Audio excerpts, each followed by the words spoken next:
everybody, Jennifer Blevin-Smith with Integral Clinic Solutions, and you're watching my YouTube channel, Navigating the Business of Medicine.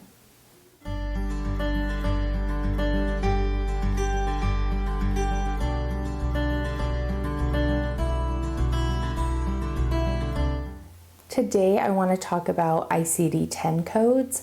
ICD-10 are the International Classification of Disease codes, and we're in the 10th edition of these, so that's where you get the ICD-10 or ICD-10 codes. ICD-10 codes are used to diagnose, classify diseases, as it says in the title, for patients when they're seen. And the ICD-10 codes are used on claims to associate with CPT codes, which are the procedural codes that you bill out to insurances.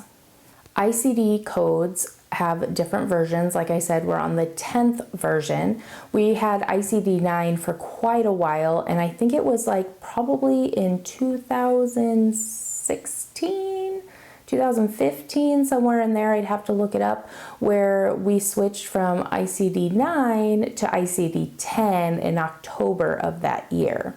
Because again, remember CMS updates ICD-10 or ICD codes, it wasn't ICD-10 back there, then they update ICD codes every October. Now, as of 2023, it's April and October, and I did a video on that. But that is when it went into effect. And we had probably about a good 2 years, year and a half to know that they're going to be switching over.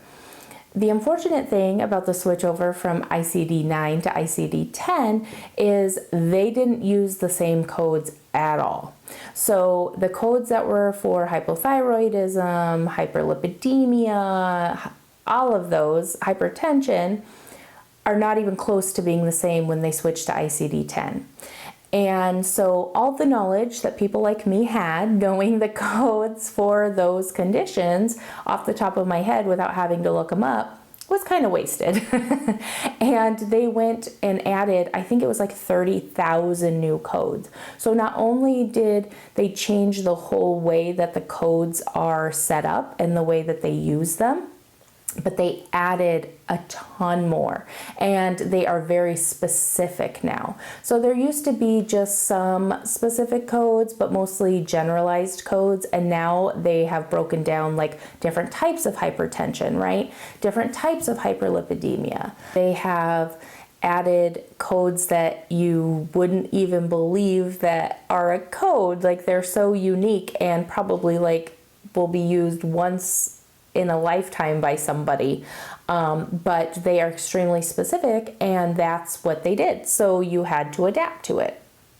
So the ICD-10 codes will tell the insurance company why you did certain things that you did that you bill out for on your claim. So besides an E&M code, like we all bill E&M codes for office visits, and you would list the diagnosis codes for which the patient was seen, and you want to put the most relevant first. I mean, there's like this whole pattern that you have to do, but there's also these come into play and are very important when it comes to procedures. So if you did an ingrown toenail removal, if you did an IND, stuff like that, you want to find the appropriate specific diagnosis code to associate with that procedure code when you bill it out, because that is what is going to help the insurance company determine if they're going to cover it or not.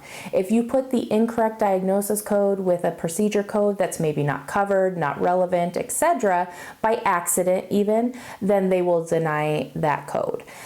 They couldn't deny the whole claim. It just depends on how they're feeling and what's going on. It might also flag in their system that you need to have a prior authorization to do that procedure for that specific diagnosis code. Like I said, it might not be a covered service. So maybe they will cover an IND, but they won't cover it for certain diagnosis codes. That is something that has been kind of irritating to a lot of long-term providers and practitioners, because it is definitely a learning curve, especially right away when it was released and you're used to these old codes and now we have these new codes, and they're being a lot more specific and picky about how you're associating them, getting denied claims and just trying to figure everything out was definitely difficult. And we still see some of that today, depending on coverage and benefits and eligibility for patients. And certain diagnosis codes, like, you can never, use a Z code when it comes to being the first diagnosis for anything other than a preventive exam or something like that. Like there's just some weird nuances. And so you just need to be really aware, especially if you're in billing and coding, how these all work, how they play together, especially in the specialty in which you're working. And ICD-10 codes can be difficult. They can be hard for somebody to work if you don't have somewhat of a clinical background or knowledge base. And if you don't, you need to be able to have a resource that you can easily go to, like a doctor in the practice or someone like that who can help you find appropriate diagnosis codes, ICD-10 codes, if something gets denied or rejected from the insurance. And the other thing is that the documentation has to support what you're using. So you might have to do an addendum to the progress note. It's just this whole thing. So just really be knowledgeable about ICD-10 codes, especially for the specialty in which you're working. Be well versed, stay on top of it. April and October is when CMS updates the ICD-10 codes list. I encourage everyone to buy an ICD-10 coding book every year because that will reflect the changes that took place the year prior. Of course, what happens during that current year in April and October won't be reflected, but at least maybe you can make your own notes in it if it's something that affects you. If you have any questions or comments about ICD-10 codes, please leave that in the comments below. Again, find the resources to help you.